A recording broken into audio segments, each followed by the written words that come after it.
The cold rain fell over Westbridge, a city of glass skyscrapers and forgotten alleys. Marcus Johnson pulled his thin jacket tighter around his shoulders. At 30 years old, with a degree in accounting from State University, he never imagined he'd be sleeping under a bridge. 8 months ago, Marcus had an apartment, a career, and a future. Then Harrington Enterprises collapsed in a massive fraud scandal. As one of the company's accountants, Marcus was blamed. He spent his savings fighting false accusations in court, but it wasn't enough. His professional license was revoked. No one would hire him. Eventually, he couldn't pay rent. "You holding up okay, Bill?" Marcus asked the elderly man huddled nearby, sharing the small space under the bridge that sheltered them from the rain. "Just another wet night," Bill coughed, his thin frame shaking. Marcus looked at the last sandwich he'd gotten from the shelter. He'd been saving it for breakfast, but Bill looked worse than yesterday. "Here," Marcus handed over the sandwich. "The shelter on 5th still has beds available. I called earlier." "What about you?" Bill asked, accepting the food with trembling hands. "I'll be fine right here," Marcus answered with a smile that didn't reach his eyes. After making sure Bill had directions to the shelter, Marcus settled onto the flattened cardboard that served as his bed. Despite everything, he still carried his accounting notebook. Inside were budgets, plans, and dreams of rebuilding his life. Marcus refused to give up, even when the world had given up on him. Across town, in a penthouse overlooking the city, Kate Williams couldn't sleep. The view from her floor-to-ceiling windows showed a city that her family had helped build. The Williams Enterprises logo crowned 3 different skyscrapers visible from her bedroom. At 30, Kate should have felt on top of the world. Instead, she felt like she was drowning. Her hand shook as she reached for the pill bottle on her nightstand. The label read, "Take as needed for heart arrhythmia. Keep away from stress." Kate almost laughed at that last part. Since her father's death 6 months ago, stress was all she knew. "I'm trying, Dad," she whispered to the empty room as she swallowed the medication. Her father had died of a sudden heart attack, collapsing in the middle of a board meeting. His last words to Kate had been, "Promise you'll protect what I built." Now she was CEO of a billion-dollar company, fighting board members who thought a woman couldn't lead. Her phone buzzed with an incoming text from Richard Cooper, the company's CFO, "Don't forget tomorrow's meeting with investors. Try to look confident." Kate didn't respond. Richard had been her father's right-hand man and made no secret of thinking Kate was unqualified. He was also clear about his romantic interest in her, which she didn't return. Her chest tightened, a familiar warning sign. Kate focused on her breathing, trying to push away memories of her ex-husband Daniel. He had seemed so loving, right until he cleaned out their joint account and disappeared with her former assistant. The divorce papers arrived by courier a week later.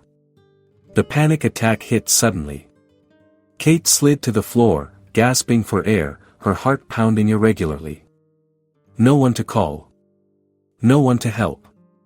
Her father was gone. Her mother lived in Europe, more interested in shopping than her daughter. Kate had wealth, power, and absolutely no one who cared if she lived or died. When the attack finally passed, Kate looked around at her perfect, empty penthouse. Designer furniture no one ever sat on. Expensive art no one ever admired. A kitchen where no one ever cooked. She pulled herself up and walked to her home office. The William Foundation files needed review before tomorrow's meeting. The charity had been her father's pride, though Kate sometimes wondered if it was more about tax benefits than actual helping people. Kate had everything money could buy, and nothing that truly mattered. In the morning, Marcus woke to sunshine. His clothes were still damp, but at least the rain had stopped. He carefully packed his few belongings and headed downtown. On Mondays, the financial district was busy with people rushing to work. Some of those people might spare $1. Kate left her building in a tailored suit, dark sunglasses hiding the shadows under her eyes. Her driver Thomas waited with the car, but Kate shook her head. I need to stop at Dr. Levine's first. I'll walk. It's just a few blocks. Thomas nodded, concern visible on his face. At 70, he'd worked for the Williams family for decades and was the closest thing Kate had to family these days. Take care, Miss Williams, he said gently. Neither Marcus nor Kate knew that today, their separate worlds would collide, changing both their lives forever. Life can change in an instant, can't it? If this story has already touched your heart, share in the comments which city you're watching from. Your message might reach someone who needs hope today. Kate stepped out of Dr. Levine's office, tucking the new prescription into her designer purse. The doctor's words echoed in her mind, your condition is worsening. Either reduce your stress or prepare for the same fate as your father. Easy for him to say. Running Williams Enterprises wasn't exactly a stress-free job. As she walked down the crowded sidewalk, the first wave of dizziness hit her. Kate reached for a nearby lamppost to steady herself, but her vision blurred. Her heart raced, then seemed to skip several beats. This wasn't just anxiety, something was wrong.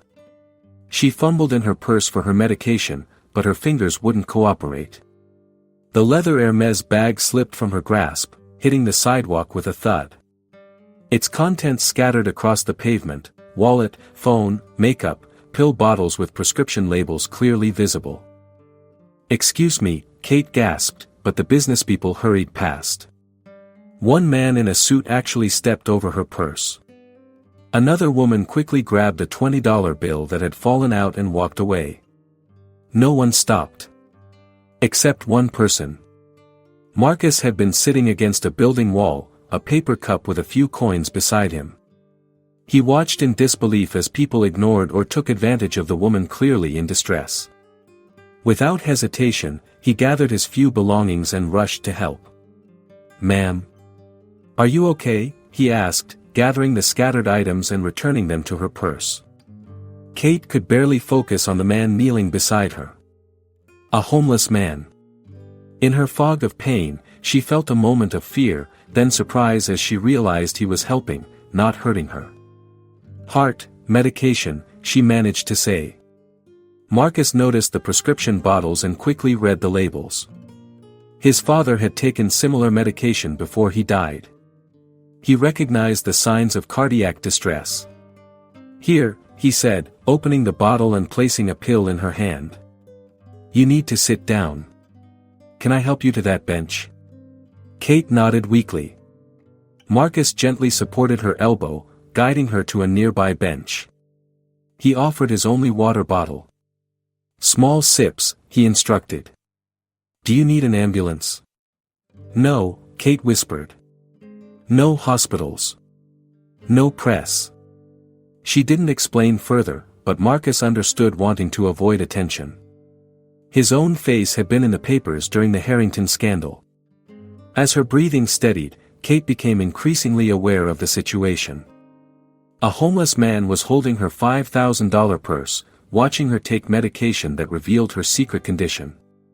If word got out that Williams Enterprises CEO had a potentially fatal heart condition, the stock would plummet. The board would have the excuse they needed to replace her. Panic mixed with her physical symptoms. She had to protect herself. Thank you for your help, she said, her voice steadier now. I appreciate your assistance with my things. She reached into her wallet and pulled out several $100 bills. Please take this. For your trouble. Marcus looked at the money, then at Kate's face. He suddenly realized what she was thinking, that he might blackmail her, that he needed to be paid off to keep quiet about whatever he had seen. His expression hardened. He placed her purse beside her on the bench and stood up. I didn't help you for money, he said quietly. And I'm not a threat to you. The hurt in his voice cut through Kate's fear. She saw the dignity in his stance despite his ragged clothes. He'd been the only person to stop and help, and she just treated him like a potential criminal. I'm sorry, she said, but Marcus was already walking away. Kate sat there, her physical symptoms subsiding but a new feeling taking their place, shame. What had her life become that her first instinct was suspicion? After a few minutes, she gathered her strength and stood up. The man couldn't have gone far. She needed to apologize properly. Kate spotted him in a service entrance alcove, sheltering from the wind as he reorganized his small backpack. She approached cautiously. "Excuse me," she called. Marcus looked up, wariness in his eyes. "I'd like to apologize," Kate said. "That was incredibly rude of me.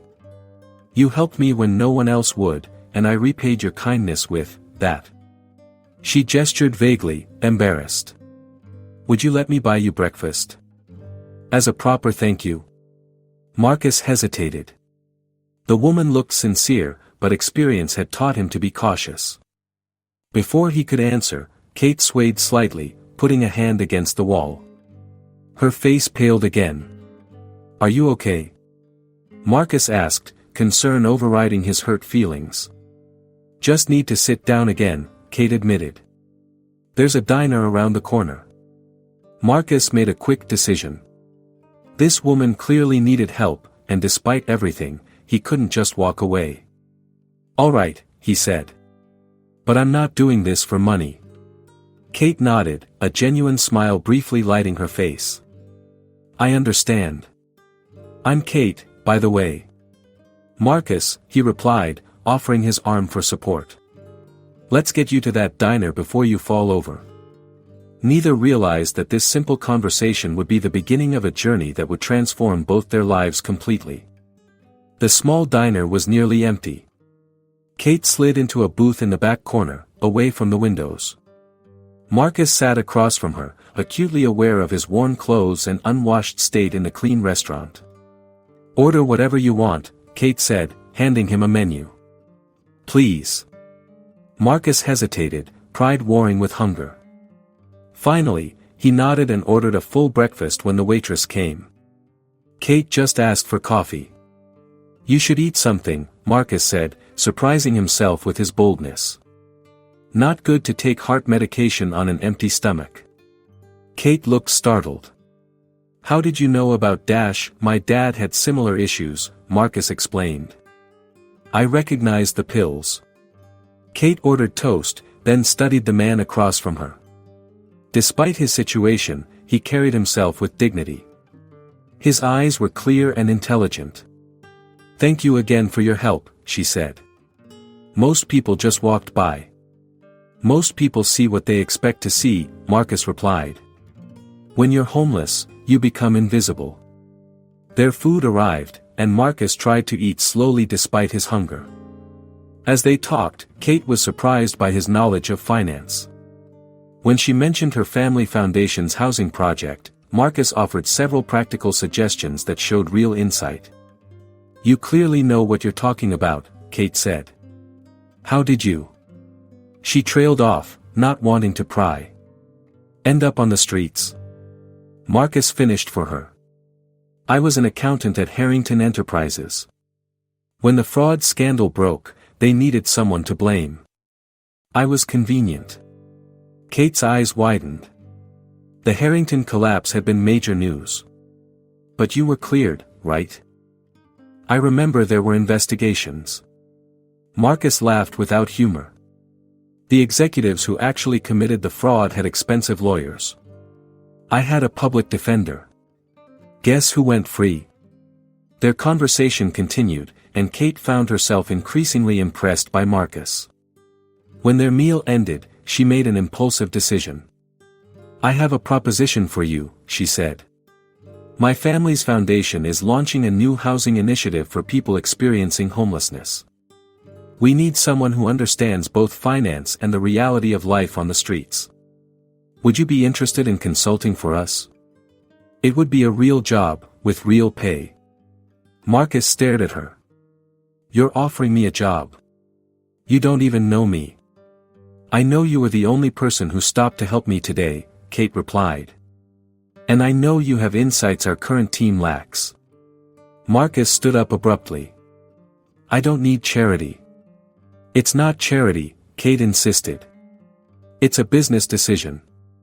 You have valuable expertise. Right, Marcus said skeptically. A homeless man with no access to a shower, professional clothes, or a permanent address is your ideal consultant. We can help with those logistics, Kate countered. Please consider it. Marcus shook his head. Look, I appreciate the breakfast. But I'm not going to be some rich woman's project to feel good about herself. The words stung because part of Kate feared they were true. Was she just trying to ease her conscience? That's not what this is, she said, but with less certainty. Isn't it? Marcus challenged. Tomorrow you'll go back to your life, and this little adventure with a homeless guy will make a great story at your next cocktail party. He turned to leave, but Kate called after him. What if it's not like that? What if this is a real opportunity?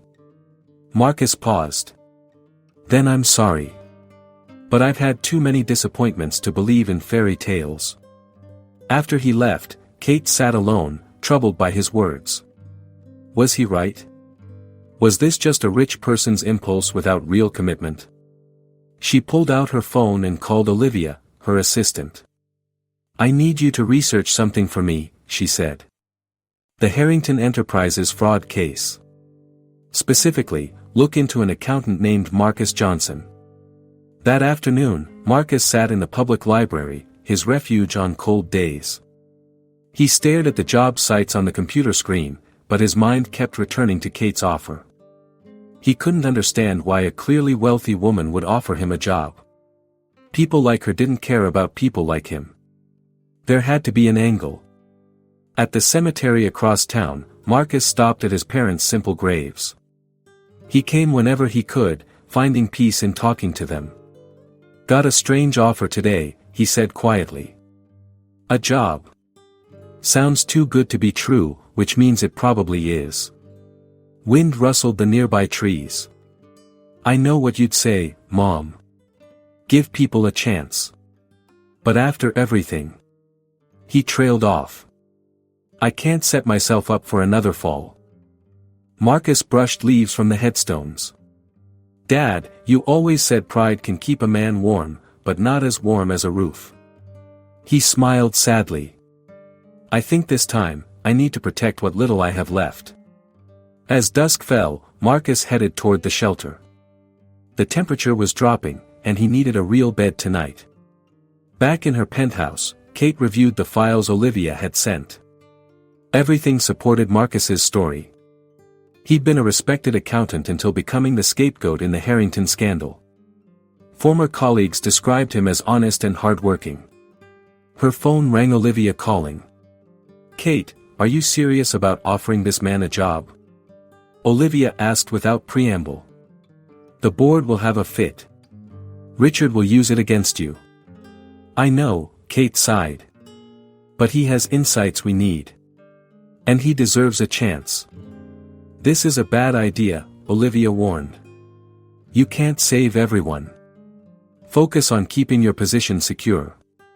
After hanging up, Kate wondered if everyone was right. Maybe this was just a naive impulse. She had a company to run, a legacy to protect. Getting personally involved with a homeless man's problems would only create complications. Still, she couldn't forget how Marcus was the only one who stopped to help when she fell. The only one who saw her as a person, not just another obstacle on the sidewalk.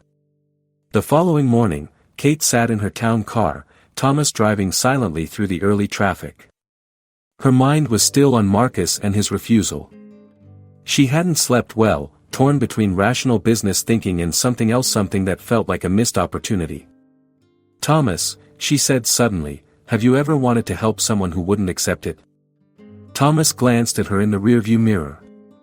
His weathered face had seen 70 years of life, 40 of them driving for the Williams family.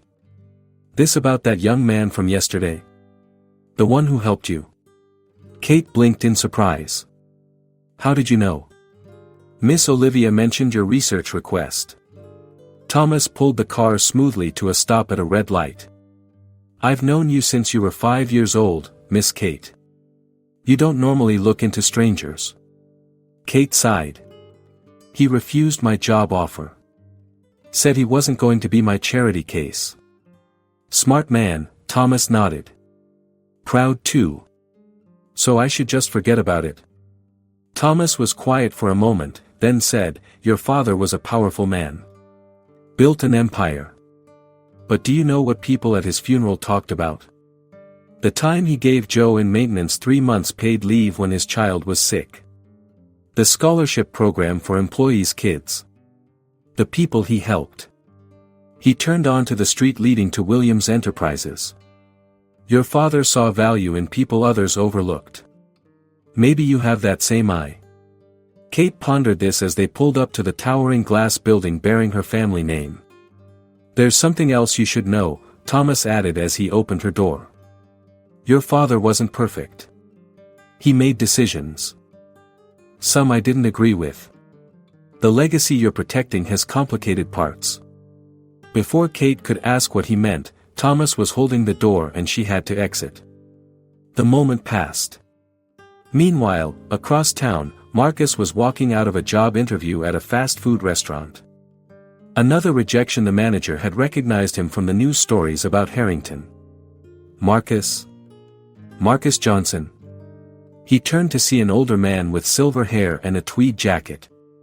It took him a moment to place the face. Professor Edwards. The man smiled widely. I thought that was you. How are you, my boy? You were one of my best accounting students. Marcus felt shame burn through him. His former professor seeing him like this unshaven, in worn clothes, clearly down on his luck. I'm managing, he said vaguely. Professor Edwards wasn't fooled. He took in Marcus's appearance with kind eyes that held no judgment. Come have coffee with me, he said. I'd love to catch up. Marcus almost refused, but something in the older man's manner stopped him. They walked to a nearby coffee shop. Over the next hour, Marcus found himself telling Professor Edwards everything: the Harrington scandal, his fall from grace, the months on the street, and finally, the strange job offer from a wealthy woman. And you turned it down? Edwards asked, stirring his coffee. It wasn't real, Marcus insisted. People like her don't really care about people like me. People like her, Edwards repeated thoughtfully. You know, Marcus, when I was your age, I made the mistake of thinking I could categorize people so easily. Rich people think this way, poor people act that way. Life taught me otherwise. He leaned forward. When opportunity knocks, pride is a luxury few can afford. It's not pride, Marcus argued. It's self-preservation. What happens when she gets bored with her homeless project? What happens if she doesn't? Edwards countered. What happens if this is genuine? Are you willing to miss that chance? Before Marcus could answer, Edwards reached into his briefcase and pulled out a business card. I've been consulting for the Williams Foundation for years, he said, sliding the card across the table. Their outreach programs are genuine. If this woman was Catherine Williams, I can assure you, the offer was real. Marcus stared at the card in shock. You know her? I've worked with the foundation, Edwards nodded. Her father was a complicated man, but the foundation does good work. And Kate has been pushing it in even better directions since taking over. At Williams Enterprises that afternoon, Kate sat through a tedious budget meeting. Richard Cooper was questioning the foundation's expenses again. We should be focusing on profit centers, not charity cases, he argued, looking directly at Kate. As the meeting ended, Kate found herself cornered by Richard. Heard you're interested in hiring some homeless consultant, he said casually. Bad idea, Kate. The board is watching your every move, looking for mistakes. His hand brushed her arm in a way that made her skin crawl. I'm just looking out for you. We could discuss it over dinner tonight. No thank you, Richard, Kate said firmly. And my hiring decisions aren't up for debate. As she walked away, Kate felt the familiar tightness in her chest. The stress would kill her if she didn't find a way to manage it. On impulse, she took the elevator down to the parking garage where Thomas waited with the car. Thomas, she said, sliding into the back seat, tell me more about what you meant this morning. About my father's legacy having complicated parts. Thomas's eyes met hers in the mirror. Are you sure you want to know, Miss Kate? Some truths aren't easy. I need to know, Kate said. I'm tired of walking in the dark. Thomas nodded slowly. Your father was a brilliant businessman. But sometimes, that brilliance had sharp edges. He began to drive, his voice low and steady. I drove him to many meetings that never appeared in any calendar. Heard things I wasn't supposed to hear. Including conversations with people from Harrington Enterprises, right before that whole scandal broke. Kate's heart seemed to skip. What kind of conversations? The kind where people's careers were sacrificed to protect others, Thomas said grimly. I've always wondered if your father's heart attack wasn't partly guilt catching up with him. Kate sat back, her world tilting. Could her father have been involved in what happened to Marcus? The thought was too painful to consider, yet she couldn't push it away. What should I do, Thomas? The old driver smiled gently in the mirror. What your heart tells you is right, Miss Kate. Not what your father would have done. What you believe is right. 2 days after their diner conversation, Marcus stood outside the Williams Foundation building, his stomach in knots. He'd used the last of his money to buy a second-hand shirt and tie from the thrift store. He'd shaved in the public restroom and washed up as best he could. Professor Edwards' words had stayed with him, when opportunity knocks, pride is a luxury few can afford. After another freezing night under the bridge, Marcus had made his decision. The gleaming 15-story building intimidated him. Glass and steel rose into the sky, worlds away from the sidewalks where he'd been sleeping. Marcus took a deep breath and pushed through the revolving door into the lobby. The security guard at the front desk looked him up and down. Can I help you? I'm here to see Catherine Williams, Marcus said, trying to sound confident. My name is Marcus Johnson. The guard's expression changed to one of suspicion. Do you have an appointment? Not exactly, but then I'm going to have to ask you to leave, the guard interrupted, standing up. Miss Williams doesn't see people without appointments. Marcus stood his ground. Could you just call up and tell her I'm here? She'll want to know. Sir, I don't think you understand, the guard said, his hand moving toward his radio. People like you don't just walk in and see the CEO of Williams Enterprises. People like me. Marcus repeated, anger flaring. What exactly do you mean by that? 2 more security officers approached. Marcus felt eyes on him from across the lobby. A woman in an expensive suit whispered to her colleague, looking his way. Is there a problem here? One of the new guards asked. No problem, Marcus said, backing toward the door. I'm leaving. This had been a mistake. What was he thinking? That he could just walk into a place like this and be welcomed? That Kate's offer had been genuine? Reality was crashing back, and it felt like a physical blow. As he turned to leave, he heard a familiar voice. Marcus? Wait. Kate hurried across the lobby, dressed in a tailored blue suit, her heels clicking on the marble floor. The security guard straightened immediately. Miss Williams, this man was trying to I've been expecting him, Kate cut in. She turned to Marcus with a genuine smile. I'm so glad you came. The guards looked confused. Employees in the lobby had stopped to stare. Marcus could hear the whispers starting. Is that a homeless man? What is she doing? First the foundation budget increases, now this. Must be one of her charity projects. Or maybe a new, special friend. The last comment, followed by knowing laughter, made Marcus's face burn. This was exactly what he'd feared becoming a spectacle, a curiosity, an object of gossip. I shouldn't have come, he said quietly to Kate. This was a mistake.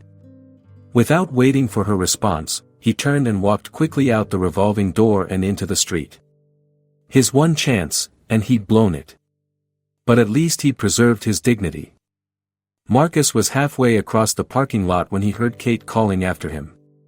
He almost kept walking, but something in her voice made him stop. She caught up to him, slightly out of breath. "Marcus, please. Don't go. This isn't going to work," he said. "You saw what happened in there. I don't belong in your world." "Then we'll change the world," Kate replied with surprising intensity. "Look, I'm sorry about what happened. I should have prepared them, set up a proper meeting." Marcus shook his head. "It's not just that. Those people in there. They're talking about you now too. Wondering why their CEO is chasing a homeless man across the parking lot." Kate looked around, suddenly aware of faces watching from the building windows. Her professional reputation, already under scrutiny by the board, would certainly suffer from this scene. She made a decision. "Come with me," she said, leading him toward a more private area of the parking garage. Once they were alone, she turned to face him. "There's something I need to tell you," Kate said, her voice dropping. "Something almost no one knows." Marcus watched her warily. "I have a heart condition," she continued. "The same one that killed my father. If the board finds out, they'll use it to force me out. They'll claim I'm not physically capable of leading the company." Marcus was stunned.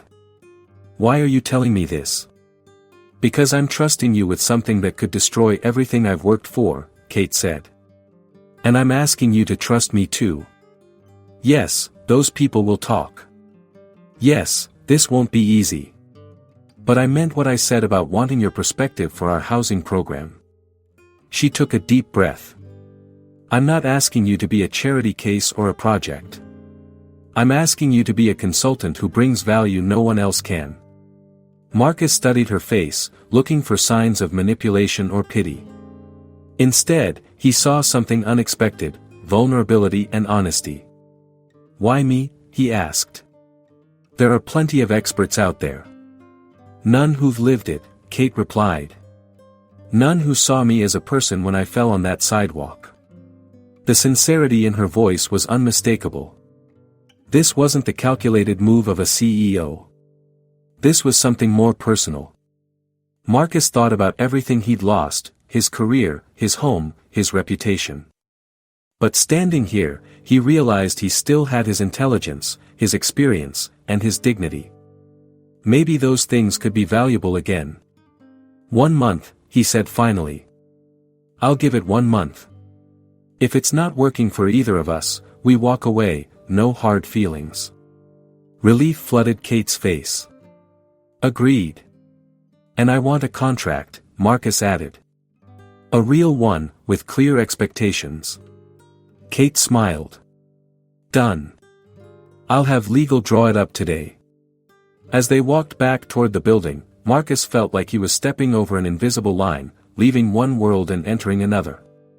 He didn't know if he belonged in Kate's world, but for the first time in months, he was willing to find out. Kate felt her phone vibrating in her pocket. Probably Richard or Olivia wondering why she'd run out of the building. They wouldn't understand what she was doing. Sometimes, she wasn't sure she understood it herself.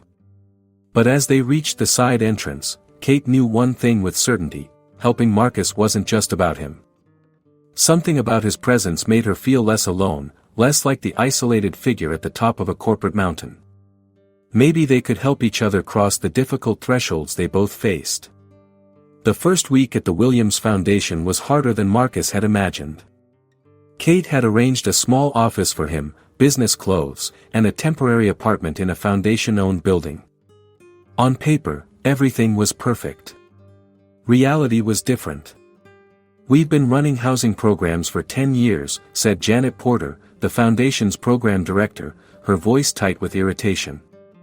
"With all due respect, we don't need someone with no experience questioning our methods." Marcus kept his expression neutral. "I'm not questioning your expertise.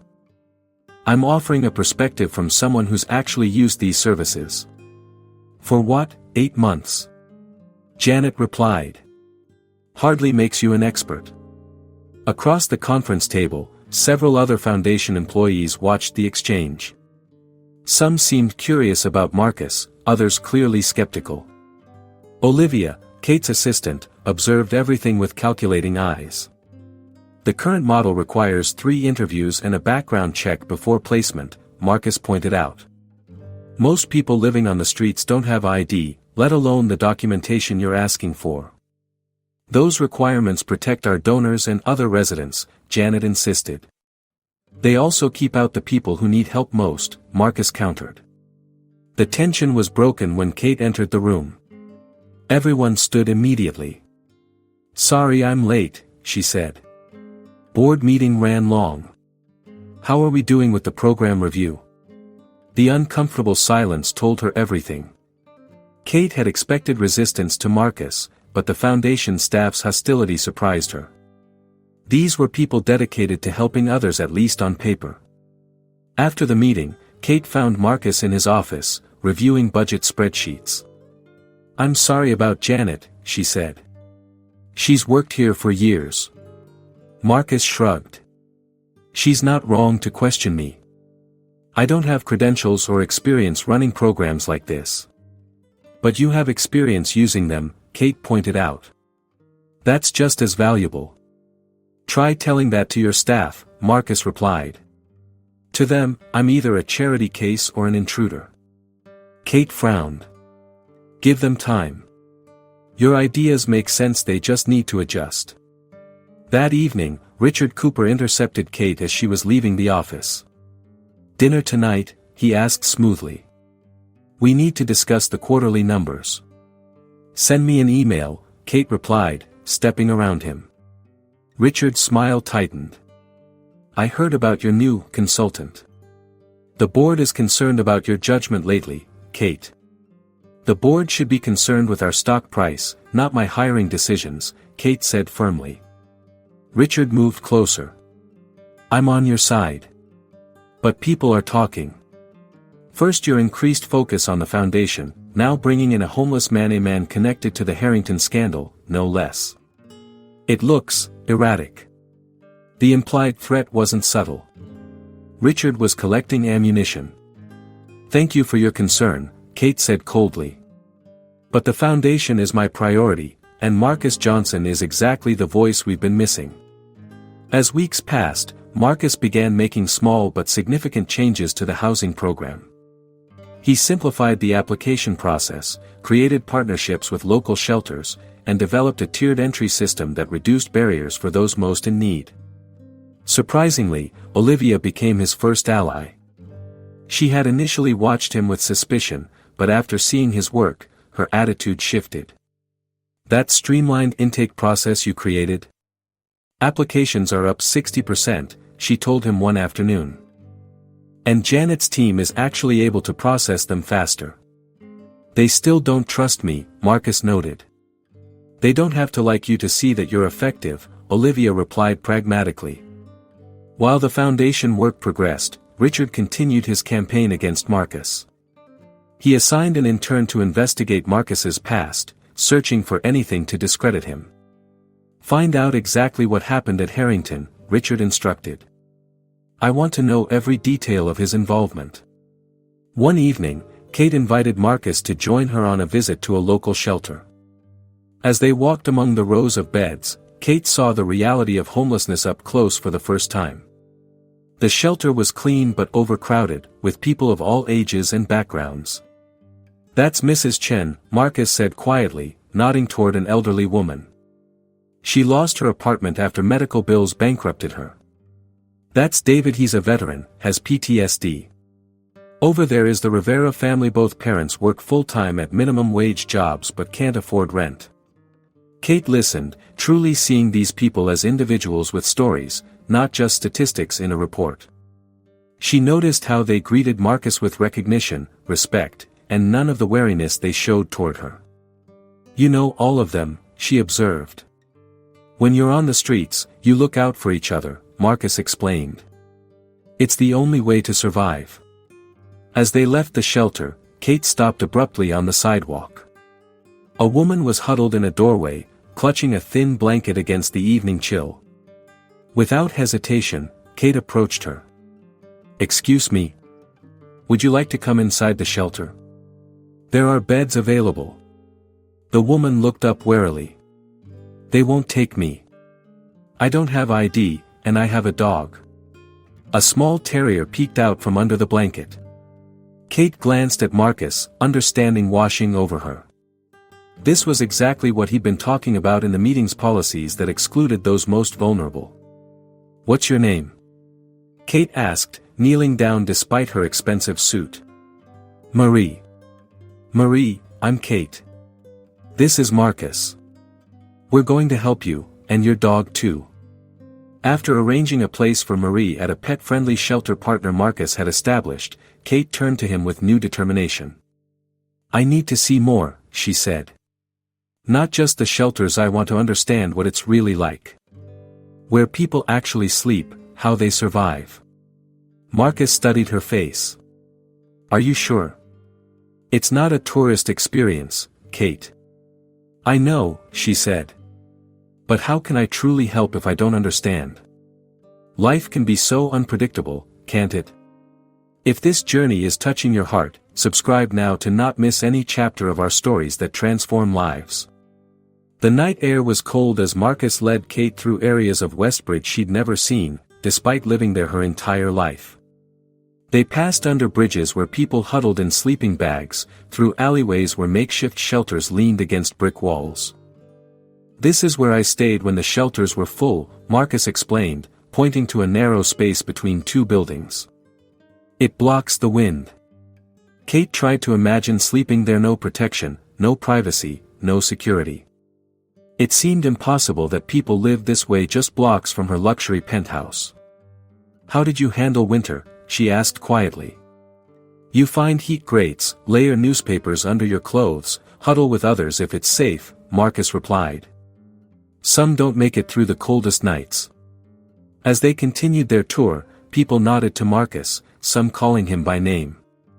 He introduced Kate simply as a friend, never mentioning her connection to Williams Enterprises. "Hey, Marcus." A young man approached, fist-bumping Marcus. "Got any job leads?" "Still working on it, Eddie," Marcus replied. "How's the construction training going?" "Almost done," Eddie said proudly. "Been clean 6 months now too." After Eddie left, Kate asked, "You're helping him find work?" Marcus nodded. He aged out of foster care with nowhere to go. Smart kid, just needed a chance. Throughout the night, Kate met people who shattered her preconceptions, a former teacher who lost everything after a medical emergency, a young woman escaping domestic violence, an elderly veteran whose benefits weren't enough for rent. Each had a story that could have been prevented with the right support at the right time. The next morning, Kate sat in Thomas's car, exhausted but unable to sleep. Her mind was processing everything she'd seen. "You look troubled, Miss Kate," Thomas observed. "I saw the real city last night, Thomas," she said. "Not the one in our annual reports or charity galas." Thomas nodded. "Your father never took that tour." Kate looked up sharply. "What do you mean?" Thomas seemed to debate with himself before speaking. "There's something you should know, Miss Kate. Something about Harrington Enterprises and your father." Kate's heart raced. "Tell me." "Before the Harrington collapse, I drove your father to several late-night meetings with their CEO, Martin Harrington," Thomas explained. "One night, about a week before the scandal broke, they had a heated argument in the car. Your father was shouting about containing the damage and finding a suitable scapegoat." Kate felt sick. "Are you saying my father knew about the fraud?" "I believe he did," Thomas said gravely. "Williams Enterprises had a significant hidden stake in Harrington. If they went down for fraud, your father's company could have been implicated too." "And Marcus Johnson was the scapegoat," Kate whispered. "I can't say for certain," Thomas replied. "But the timing fits. Your father protected himself at the expense of others." Kate sat in stunned silence. Her father, the man whose legacy she'd been fighting to preserve, had potentially destroyed Marcus's life to save his own reputation. Back at the office, Kate locked herself in her private bathroom, struggling through a panic attack. Her heart raced dangerously, but she couldn't take her medication, not now, when she needed clarity. She'd spent her life believing her father was a great man who built an empire through hard work and integrity. Now she had to face the possibility that his success was partly built on destroying others. When she'd composed herself, Kate made a decision. She needed to see her father's private files, the ones kept in a secure room that only she and the company's general counsel could access. Hours later, surrounded by financial records, Kate found what she was looking for: documentation of a shell company that connected Williams Enterprises to Harrington. The paper trail was carefully obscured, but it was there. Then she found the emails. In the weeks before the Harrington collapse, her father had exchanged messages with Martin Harrington about liability containment and identifying appropriate parties to take responsibility. They had deliberately selected lower-level employees to take the fall. Marcus's name appeared repeatedly. Perfect candidate for responsibility, no family connections, not enough resources for extended legal battle. Kate felt physically ill. Her father, the man she'd idolized, had knowingly destroyed an innocent man's life to protect their family fortune. As this revelation settled over her, Kate realized something else was changing too: her feelings for Marcus. What had begun as guilt and curiosity was evolving into genuine admiration and attraction. His resilience, integrity, and compassion despite everything he'd endured moved her deeply. But how could she tell him the truth? That her family was responsible for his suffering? That every night he'd spent on the streets was because of her father's actions? The thought of losing Marcus's trust made her chest ache in ways unrelated to her heart condition. At home that night, Kate sat on her balcony, looking out at the city with new eyes. The glittering skyscrapers no longer represented achievement, they symbolized inequality, a system rigged to protect people like her at the expense of people like Marcus. Her phone buzzed with a text from Richard, board concerned about foundation budget increases. Emergency meeting tomorrow. Be prepared. The timing wasn't coincidental. Richard was making his move to undermine her, using her focus on the foundation as ammunition. Kate faced an impossible choice. Fight to maintain control of her father's company, a company now tainted in her eyes, or risk losing everything to tell the truth and right a terrible wrong. As dawn broke, Kate made her decision. She would protect Marcus's program at all costs, even if it meant jeopardizing her position. But the harder question remained: should she tell Marcus what she discovered about her father's role in his downfall? The truth might destroy whatever was growing between them. But keeping such a secret felt like continuing her father's betrayal. Either way, nothing would ever be the same again. The boardroom felt like a courtroom, with Kate as the defendant. 10 board members sat around the polished table, Richard standing at the opposite end with a PowerPoint presentation titled Financial Priorities Review. The Williams Foundation spending has increased 43% since last quarter, Richard said, his voice carrying artificial concern. At this rate, shareholder dividends will be affected by next quarter. Kate kept her expression neutral. The foundation has always been central to our corporate identity. Those increases represent our new housing initiative, which is already showing impressive results. Impressive social results, perhaps, Richard countered. But this is a business, not a charity. Another board member, Helen Winters, spoke up. We've always balanced profit with social responsibility. What's changed? Richard clicked to a new slide showing Marcus's picture alongside news articles about the Harrington scandal. What's changed is that Miss Williams has hired a consultant with a questionable background at an inflated salary. Kate felt her temper rising but kept her voice steady. Marcus Johnson was falsely accused in that scandal. His insights have completely transformed our housing program's effectiveness. Effectiveness at spending money, certainly, Richard replied. Several board members chuckled. After 2 hours of debate, Kate managed to secure a 3-month probationary period for the new initiatives. It wasn't a victory, but it bought her time. As the meeting ended, Richard approached her. The board is losing confidence, Kate. I'm trying to help you. By undermining my leadership? Kate challenged. Richard's smile didn't reach his eyes. By saving you from yourself. This obsession with your homeless friend isn't just bad business, it's raising questions about your judgment. He moved closer. I have your best interests at heart. Dinner tonight? We can discuss strategy. I have plans, Kate said coldly, turning away. Those plans involved meeting Marcus at a small restaurant far from the corporate district. Over the past weeks, their working relationship had developed into something more personal. Tonight felt important, a boundary between professional and private about to be crossed. Marcus waited nervously at a corner table. He'd received his first proper paycheck and bought new clothes. For the first time in nearly a year, he felt like his old self again. No, that wasn't quite right. He felt like a new self, someone stronger than before. When Kate arrived, something in her expression concerned him. Rough day? He asked as she sat down. Kate sighed. Board meeting.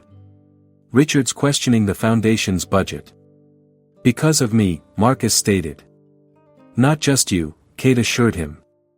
Richard has always seen the foundation as a tax write-off, not a real mission. Throughout dinner, Kate seemed distracted. Marcus could sense she was holding something back. Kate, what's really going on? He finally asked. She looked up, conflicted. I've been learning things about my father that are difficult to accept. What kind of things? Kate hesitated. Business decisions that hurt people. That weren't ethical. Marcus studied her. That's pretty vague. I'm still processing it, Kate said. It wasn't a lie, but it wasn't the full truth either. Their conversation shifted to lighter topics, but the unspoken tension remained. After dinner, they walked along the riverfront, the city lights reflecting on the water. I grew up in a house overlooking this river, Marcus said. My dad would take me fishing right over there. He pointed to a small pier. You never talk about your family, Kate noted. Not much to say. Parents died in a car accident 5 years ago. My brother and I weren't close, and after the Harrington scandal, he believed the worst about me. Haven't spoken since. Kate felt the weight of her secret growing heavier. If Marcus knew her father had engineered his downfall. What would you do, she asked carefully, if you found out someone you trusted had betrayed you? Marcus was quiet for a moment. I'd want the truth. Even if it hurt. Their eyes met, and Kate almost told him everything right then. Instead, she found herself moving closer to him, drawn by something stronger than guilt or attraction, a connection that felt increasingly like necessity. When they kissed, the world around them seemed to pause. For Kate, it was unlike anything she'd felt before, not calculated or performed, but real. For Marcus, it was a moment he'd never thought possible again, being seen and wanted for who he truly was. The moment was broken by Kate's phone ringing. She checked the screen reluctantly. Olivia. I'm sorry, I need to take this, she said. Kate, where are you? Olivia's voice was urgent. Richard called an emergency executive session for tomorrow morning. He's presenting something about financial irregularities in the foundation. Kate's blood ran cold. What kind of irregularities? I don't know details, but he's been with the financial audit team all day. It doesn't look good. After ending the call, Kate turned to Marcus, who had heard enough to understand. He's coming after the foundation, Marcus said. After me. I won't let him, Kate promised. The program is working. The numbers prove it. Marcus took her hand. Kate, there's something I need to tell you. About Harrington. Her heart raced with panic. Did he already know? I've been quiet about what really happened, Marcus said. The truth is, I did notice accounting irregularities before the scandal broke. I reported them to my supervisor, who told me to ignore them. 2 weeks later, everything collapsed, and somehow those same reports were altered to make it look like I was involved. Kate struggled to breathe normally. "Why are you telling me this now?" "Because I think Richard is about to do the same thing to me again," Marcus said. "Paint me as the problem to protect someone else." The irony was unbearable. History was repeating itself, and Kate now stood in her father's position, able to protect herself by sacrificing Marcus. "I won't let that happen," she said with fierce determination. "I promise you, Marcus. Not this time." As they parted that night, Kate knew she'd reached a turning point.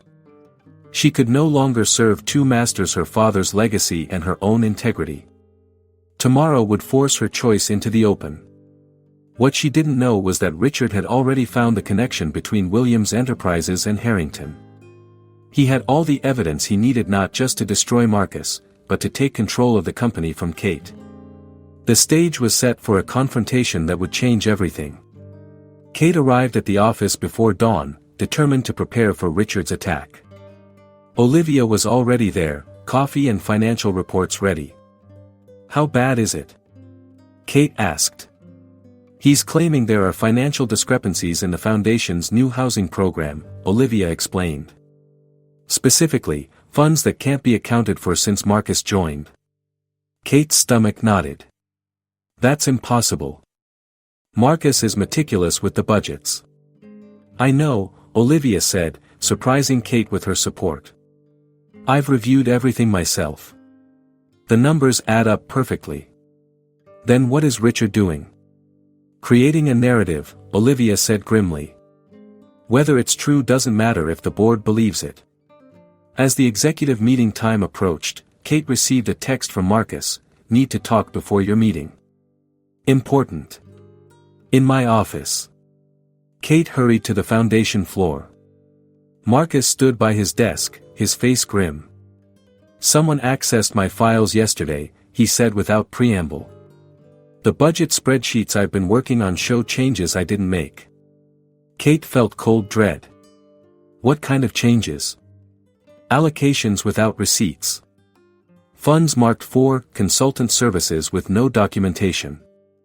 Marcus ran a hand through his hair. "It looks like I've been skimming money." "Richard," Kate said, anger building.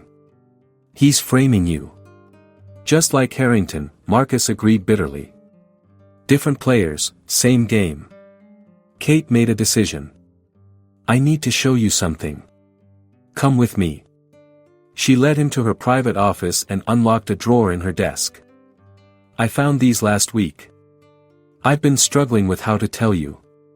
Marcus took the folder she offered. Inside were the emails between her father and Martin Harrington, discussing the need for a scapegoat. His name appeared repeatedly. His face went pale as he read. "Your father was behind it." His voice was barely a whisper. "I'm so sorry," Kate said, her eyes filling with tears. "I didn't know until recently. My father protected Williams Enterprises by sacrificing you." Marcus stood absolutely still, absorbing this devastating revelation. All those nights on the streets, the lost years, the ruined reputation, all because of Kate's father. "Did you know when you hired me?" he asked, his voice tight. "No," Kate insisted. "I swear, Marcus. I only discovered this after we started working together." "But you've known for days." "Weeks, maybe." His eyes met hers, wounded. "Last night, when we..." He couldn't finish the sentence. "I wanted to tell you," Kate said. "I was afraid to lose you." Marcus set the folder down carefully, as if it might explode. "I need some time." "Marcus, please," Kate reached for his hand. "I'm not my father. I want to make this right." "How?" Marcus asked. "How do you make something like this right?" Before Kate could answer, Olivia appeared at the door. "They're waiting in the boardroom. Richard is about to start." Marcus and Kate faced each other, years of injustice hanging between them. "We need to stop him," Kate said. "Together. Then we can figure out the rest." Marcus nodded slowly. Whatever was between them personally, Richard needed to be stopped from hurting more people. In the boardroom, Richard was already presenting his findings with practiced concern. Approximately $250,000 unaccounted for since the new program launched, he was saying. All connected to initiatives overseen by this new consultant, Marcus Johnson. Kate entered with Marcus behind her. The board members looked surprised at Marcus's presence. "This is a closed executive session," Richard said sharply. "Since you're discussing Mr. Johnson's work, he deserves to be here," Kate replied, taking her seat at the head of the table. "Please continue, Richard. You were explaining how money is missing." Richard recovered quickly. "Yes. My team has identified numerous irregularities." He distributed folders to the board members. Page 3 shows the most concerning examples. Kate opened her copy. The evidence was exactly as Marcus had described: doctored spreadsheets and manufactured discrepancies. "Interesting," Kate said calmly. "Olivia, please distribute our response." Olivia handed out different folders. These contain the original files, with electronic timestamps and audit trails. You'll notice they don't match Mr. Cooper's versions. Richard's face reddened. "Those could easily be falsified." "They could," Kate agreed. "But the Foundation's banking records can't be." Page 2 shows every transaction, verified by our bank this morning. The board members began comparing the documents, murmuring among themselves.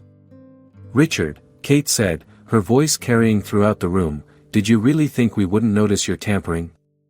"This is absurd," Richard blustered. "You're so blinded by your relationship with this man that you can't see what's happening to the company." Kate stood. "What I see is a CFO falsifying financial records to undermine the CEO and attack a foundation program that's actually working. That's fraud, Richard." The room fell silent. Richard looked around for support but found none. The evidence was too clear. "You've forgotten what this company stands for," Richard said desperately. "Your father would never have wasted resources on homeless people instead of shareholders." "You're right about one thing," Kate replied. "I'm not running my father's company anymore. I'm running mine. And in my company, we don't sacrifice people for profit." She turned to the board. "I have one more document to share. Evidence that Williams Enterprises, under my father's leadership, was connected to the Harrington fraud through a shell company. The same fraud that destroyed Marcus Johnson's career." Gasps filled the room. Kate continued, "My father protected this company by finding a scapegoat. I won't continue that legacy." She looked at Marcus, standing quietly by the door. His expression was unreadable, but there was a glimmer of something in his eyes: respect, perhaps. Or forgiveness. "I move that we accept Richard Cooper's immediate resignation," Kate concluded. The vote was unanimous. As Richard was escorted out by security, the board moved on to other business, but Kate couldn't focus. The moment the meeting ended, she looked for Marcus. He was gone. For 3 days, Kate couldn't find Marcus. He hadn't returned to his apartment or his office. No one had seen him. It was as if he'd vanished back into the streets. "Try the shelters again," Kate instructed Olivia over the phone. She was at home, fighting another heart episode. The stress of the past week had taken its toll. "And check with Professor Edwards." "I've called everyone," Olivia replied. "No one's seen him." "Kate, you need to rest. Your doctor called twice yesterday." Kate ignored the advice. She couldn't rest, not with Marcus missing. Not when the last thing between them had been her revelation about her father's betrayal. Thunder rumbled outside her window as rain poured down. The thought of Marcus back on the streets in this weather was unbearable. Her doorbell rang. Hope surged as she rushed to answer it, but it was only Thomas. "Any news?" he asked, concern etched in his weathered face. Kate shook her head, fighting tears. "Nothing." Thomas followed her inside. "Miss Kate, you don't look well. When did you last take your medication?" I'm fine, she insisted, though the pain in her chest suggested otherwise. He'll come back when he's ready, Thomas said gently. Some wounds take time to heal. Kate sank onto her couch. I should have told him sooner. I was a coward. You were human, Thomas corrected. Afraid of losing someone important to you. The truth of those words hit Kate hard. Marcus had become more than a colleague or even a friend. She'd fallen in love with him, with his integrity, his resilience, his compassion. I need to find him, Thomas. I need to make this right. Her phone rang. Olivia again. Kate answered immediately. Kate, Olivia's voice was tight with urgency. There's been a fire at the Harbor Street shelter. Kate's heart stopped. That's where Marcus used to stay, yes. Emergency services are there now. Multiple injuries reported. Kate was already grabbing her coat. I'm on my way. Thomas tried to stop her. Miss Kate, your heart drive me there, Thomas. Now. The scene at the shelter was chaos. Fire trucks, ambulances, people huddled under emergency blankets. The shelter's main building was still smoldering, black smoke rising into the rainy night. Kate pushed through the crowd, searching desperately for Marcus. A firefighter tried to stop her.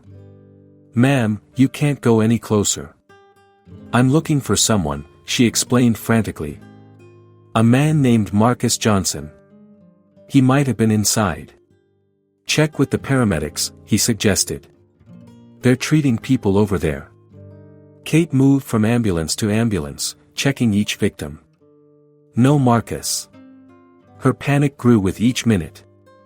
A shelter volunteer recognized her. Ms. Williams? What are you doing here? Looking for Marcus Johnson, Kate said. Have you seen him? The woman's face changed. Marcus, he was here earlier. He helped get people out when the fire started. Where is he now? Kate demanded. They took him to Mercy Hospital, the woman said gravely. He went back in for Mrs. Chen. They were both unconscious when the firefighters found them. Kate felt her world tilting. How bad? Smoke inhalation, burns. It didn't look good. Thomas appeared at her side, supporting her as her knees weakened.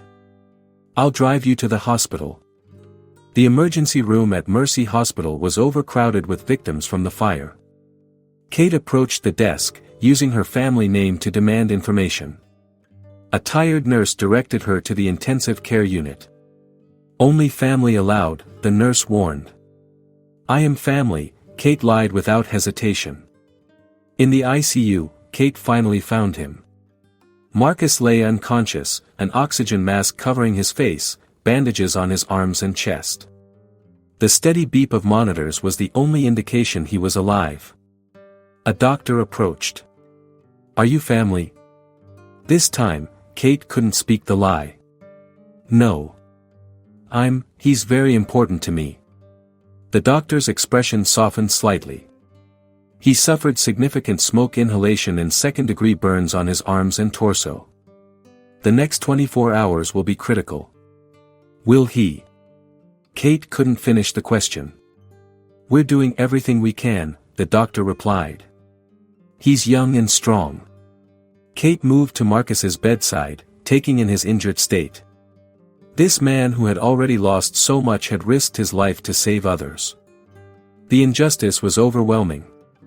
I'm here, Marcus, she whispered, taking his unbandaged hand. Please fight. As she sat beside him, the pressure in her chest intensified. Her vision blurred at the edges. Kate reached for her purse, for her medication, but it was too late. The pain exploded through her chest, stealing her breath. The last thing she heard was the alarm from her own monitor as she collapsed beside Marcus's bed. Kate awoke to the steady beep of hospital monitors, but she wasn't in the ICU anymore. She was in a private room, and 4 in her arm, electrodes monitoring her heart. Thomas sat beside her bed, relief washing over his face as she opened her eyes. What happened? Kate asked, her voice raspy. Your heart, Thomas explained. The doctor called it stress-induced cardiomyopathy. You collapsed in the ICU. Memory flooded back. Marcus still unconscious, Thomas said. But stable. The doctors are cautiously optimistic. Kate tried to sit up. I need to see him. Thomas gently restrained her. The doctor said your condition is serious, Miss Kate. You need to rest. I can't rest when he's you can't help him if you're dead, Thomas interrupted with uncharacteristic sharpness. Your father ignored warnings about his heart. Look what happened. The door opened, and a doctor entered. Ms. Williams, I'm Dr. Rivera. You experienced a serious cardiac event. Without immediate treatment, it could have been fatal. Kate barely registered the words. When can I see Marcus Johnson? He's in the ICU. Dr. Rivera frowned. Ms. Williams, you need to understand the severity of your condition. Your heart is damaged. Without proper care and reduced stress, you risk permanent disability or death. The reality of her situation finally penetrated Kate's fog of worry. She could lose everything: her health, her company, and Marcus all at once. How long will I be here? She asked. At least a week, the doctor replied. Then significant lifestyle changes. After the doctor left, Kate turned to Thomas. I need you to do something for me. Go to my office. In the bottom drawer of my desk is a sealed envelope marked private. Bring it to me. Thomas nodded. What about the company? The board has been calling. Kate closed her eyes briefly. Tell Olivia to handle it. My priority right now is getting well enough to help Marcus. As Thomas left, Kate stared at the ceiling, acknowledging a truth she'd been avoiding: her life as she knew it was over. Her heart wouldn't allow her to continue the high-stress role of CEO. Her father's path would kill her. It was time to choose a different legacy. 3 days later, Kate sat in a wheelchair beside Marcus's hospital bed. Her own doctors had strongly objected to her leaving her room, but she had been adamant. She needed to be there when he woke up. Marcus's condition had improved slightly. The ventilator was gone, replaced by a simple oxygen mask. His burns were healing, though the doctors warned of likely scarring. The police confirmed it was arson, Olivia said, standing at the foot of the bed. She'd been running interference at the company while updating Kate daily. They found evidence that the fire was deliberately set. Any suspects? Kate asked, not taking her eyes off Marcus. Nothing concrete yet, but... Olivia hesitated. What? Richard Cooper was seen arguing with Marcus at a cafe near the shelter the day before the fire. Kate's hands tightened on the wheelchair armrests. Find everything you can. Bank records, phone calls, security footage. If Richard was involved, I want him arrested. Olivia nodded and left.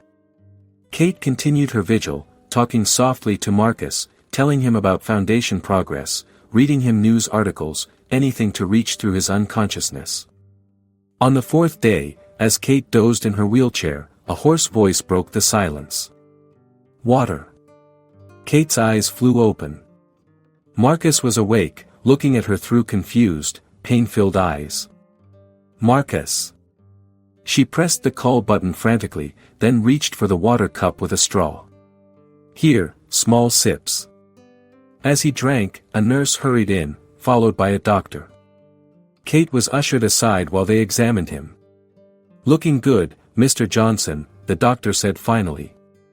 You're a very lucky man. When they were alone again, Marcus studied Kate in her wheelchair, taking in her hospital gown and pale complexion. What happened to you? He asked weakly. Just a little heart episode, Kate said, downplaying her condition. Nothing serious. Marcus didn't believe her. Thomas told me. You collapsed right here. Kate looked surprised. Thomas was here. Every day, Marcus confirmed. Told me everything while you were sleeping. About your heart condition. The medication you've been hiding. Kate felt exposed, but also relieved. No more secrets. Marcus, about my father not now, he interrupted gently. We've both got enough to deal with. Over the next few days, they recovered side by side. Marcus was moved to a regular room on the same floor as Kate. Thomas and Olivia kept them updated on the outside world. The Foundation's housing program was thriving under the temporary leadership team Marcus had trained. The fire had actually generated significant media attention and donations. And the police investigation was moving forward. Richard's bank records showed a large cash withdrawal the day before the fire, and a security camera had captured him near the shelter. 1 week after waking up, Marcus was stable enough to walk down the hall to Kate's room for longer conversations. He sat in the chair beside her bed, his bandaged arms a stark reminder of how close they'd both come to death. We need to talk about what happens next, Kate said. Marcus nodded. I've been thinking about that too. I can't go back to how things were, Kate admitted. The doctors are clear another episode like this could kill me. I need to step down as CEO. Marcus looked stunned. Kate, that company is your life. No, she said firmly. It was my father's life. And it was killing me, just like it killed him. She reached for the envelope Thomas had brought from her office. I've been working on a restructuring plan. Moving the foundation to the center of the company's mission, not the periphery. Making our housing program the flagship initiative. Marcus listened as she outlined her vision, a company that measured success by social impact as much as profit, with transparent ethical standards and accountability. It's a beautiful vision, he said when she finished. But the board will fight you every step. I know, Kate agreed. That's why I need your help. She handed him a document from the envelope. I want you to run the foundation. Not as a consultant, but as executive director, with real power and resources. Marcus stared at the proposal. It was everything he dreamed of doing, creating systems that actually helped people rebuild their lives, with the funding to make real change. Why me? He asked. After everything that's happened. Because you're the only one I trust to do it right, Kate said simply. The only one who truly understands both worlds. Their eyes met, and the unspoken question hung between them. What about us? Their personal relationship had been interrupted by tragedy before it could truly begin. There's something else you should know, Kate continued. I've authorized our legal team to reopen the Harrington case. We're submitting evidence of my father's involvement and your innocence to the authorities. Marcus fell silent, processing this. It won't give you back what you lost, Kate acknowledged. But it will clear your name publicly. Thank you, he said quietly. That means more than you know. They sat together as afternoon sunlight filtered through the hospital window. So much had changed since that rainy day when a homeless man had helped a wealthy woman who dropped her purse. I was so angry when I found out about your father, Marcus finally admitted. I wanted to hate you for it. That's why I left. I understand, Kate said. But then I realized something. Hating you for your father's actions would make me just like everyone who judged me for something I didn't do. He took her hand carefully. We're not defined by our parents' choices. A nurse appeared in the doorway. Ms. Williams, the police detectives are here to take your statement about Richard Cooper. Kate nodded. Send them in. Before the detectives entered, Marcus squeezed her hand. Whatever happens next, we face it together. For the first time since her collapse, Kate felt true hope. The road to recovery, both physical and emotional, would be long for both of them. The company transformation she envisioned would face resistance. Marcus's journey to full acceptance of her family's role in his suffering wasn't complete. But they had found something rare, a second chance, built on truth and shared purpose rather than deception or obligation. As the detectives entered with their questions about Richard and the fire, Kate glanced at Marcus.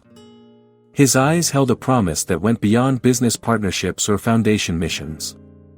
They would heal their bodies, their hearts, and perhaps, together, a small corner of the broken system that had brought them to this moment. 6 months later, Kate stood at the podium in the Williams Foundation's new headquarters. The room was filled with journalists, business leaders, and most importantly, residents from the foundation's housing programs.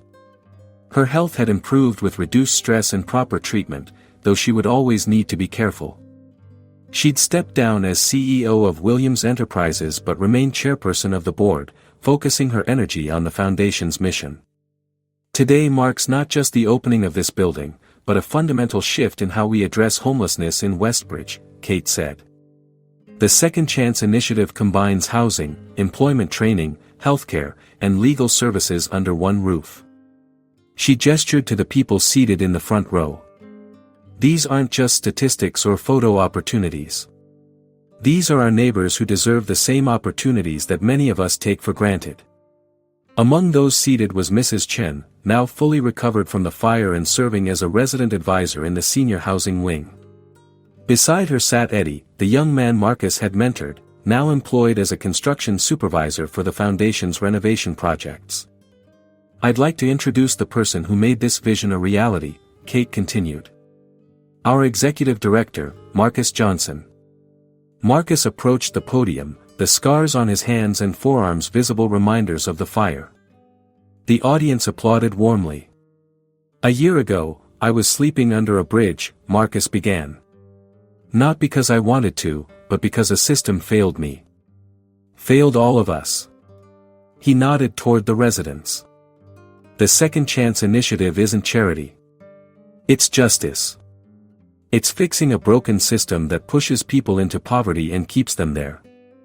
As Marcus outlined the program details, Kate watched him with pride. Their professional partnership had flourished, transforming the foundation into a national model. Their personal relationship had deepened too, healing alongside their physical wounds. After the presentation, they walked through the new facility together. The former office building had been converted into a multipurpose center with transitional housing, classrooms, medical facilities, and administrative offices. "Richard's sentencing is tomorrow," Kate said quietly as they entered her office. Marcus nodded. The investigation had proven Richard's involvement in the shelter fire, apparently motivated by revenge and fear that Marcus would expose his financial manipulations. No one had died, but several people had been seriously injured. "Will you attend?" Marcus asked. "Yes," Kate replied. "I need to see it finished." They were interrupted by Thomas, who knocked on the open door. "Miss Kate, your mother's car just arrived." Kate tensed visibly.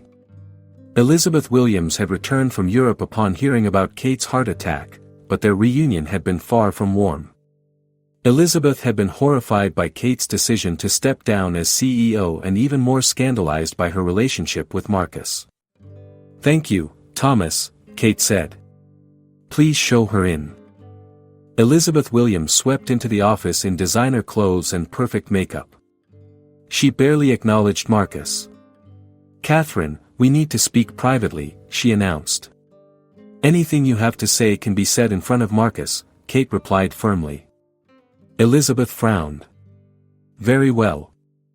I've spoken with the family attorneys. Your decision to transfer significant company resources to this foundation is concerning. As is your personal involvement with an employee." "Marcus is the executive director, not an employee," Kate corrected. "And the board approved all resource allocations." "Only after you threatened to sell your shares," Elizabeth snapped. "This isn't what your father built." "No, it's not," Kate agreed. "It's better. It's honest." Elizabeth's expression hardened. "I'm contesting the changes. The lawyers believe your medical condition may have affected your judgment." Before Kate could respond, Marcus stepped forward. "Mrs. Williams," he said respectfully, "I understand your concern for your family's legacy. But I think you should see what that legacy is becoming before you try to stop it." To everyone's surprise, Elizabeth agreed to tour the facility. As they walked through the classrooms and workshops, residents approached Kate and Marcus, sharing stories of transformation. A former executive who'd lost everything in a market crash. A teacher who'd become homeless after medical bills. A young mother escaping domestic violence. By the time they reached the rooftop garden, Elizabeth was unusually quiet. "This used to be your husband's company," Marcus said, breaking the silence. "Now it's becoming your daughter's legacy. Different, but equally powerful." Elizabeth looked at her daughter. "You really believe in all this, don't you?" "With all my heart," Kate replied. "The one good thing Dad left me." Something shifted in Elizabeth's expression. He wasn't always the man you knew at the end. Before the money, before the power, he wanted to make things better, not just bigger. It was the closest Elizabeth had ever come to acknowledging the flaws in her husband's character. "I'll withdraw my objections," she said finally. "On one condition." "Which is?" Kate asked warily. "Family dinner. Once a month." Elizabeth glanced at Marcus. "Both of you." After Elizabeth left, Kate and Marcus stood alone on the rooftop, looking out over the city as the sun began to set. "That was unexpected," Marcus said. Kate smiled. "Maybe everyone deserves a second chance." She reached into her pocket and pulled out a small box. "I have something for you. To mark the opening." Inside was a simple silver key. "What's this for?" Marcus asked. "The future," Kate said simply. "I bought back my parents' old house, the one they owned before the mansion. It's by the river where you used to fish with your dad." Marcus looked at her in surprise. "I thought we could make it ours," Kate continued. "Something that belongs to our story, not my family's history or your past struggles." Marcus closed his hand around the key, emotion filling his eyes. "Are you asking me to move in with you?" "I'm asking for more than that," Kate said softly. "I'm asking for a lifetime." As they embraced on the rooftop, overlooking the city where they'd both lost and found themselves, Marcus thought about the journey that had brought them here. From a chance meeting on a rainy sidewalk to this moment of hope and possibility. Your support has been essential in sharing transformation stories like this one. Before we reveal Kate and Marcus's final decision, we'd love to know, which moment of this journey touched your heart the most? Leave your thoughts in the comments, give this video a like, and share it with someone who needs hope today.